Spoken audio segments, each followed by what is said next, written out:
السلام علیکم ناظرین، خبر آ رہی ہے کہ عمران خان جو ہیں وہ زخمی ہیں۔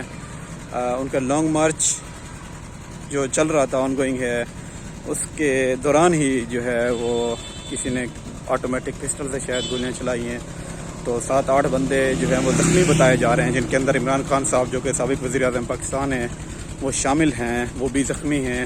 اور ایز پر نیوز ان کی دونوں ٹانگوں کے اوپر جو ہے وہ گولیاں لگی ہوئی ہیں، اور ان کے ساتھ ساتھ جو سینیٹر ہیں جاوید صاحب، ان کو بھی جو ہے وہ گولیاں لگی ہوئی ہیں۔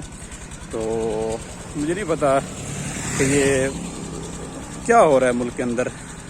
اب تو یقین کریں، اب دل ہی نہیں کرتا ملک کی سیاست کے اوپر بات کرنا، ملک کے اوپر بات کرنا، ملک کی بھلائی کے لیے بات کرنا۔ بڑا کچھ جو ہے وہ سوچ سمجھ کے آتا ہے۔ باہر سے میں آیا ہوں تو یقین کریں ایک کمنٹ بھی کرنے کا دل نہیں کر رہا۔ ایسی سمجھ لیں کہ ایسا گند پھیلا ہوا ہے ملک کے اندر، اور ایسی کوئی سیاست ہے یا سازش ہے، میں تو خیر اس کے اوپر کمنٹ نہیں کرنا چاہتا، نہ میں کبھی اس میں انوالو ہوا ہوں، نہ ہی میرا دل کرتا ہے۔ تو بہرحال میں خود دعا گو ہوں کہ اللہ پاکستان کے لیے بھلا کرے، اور آپ لوگ بھی دعا کریں اللہ عمران خان کو صحت دے، اور ہمارے ملک کے لیے جو بھی ہو بہتری ہو۔ بس تھینک یو۔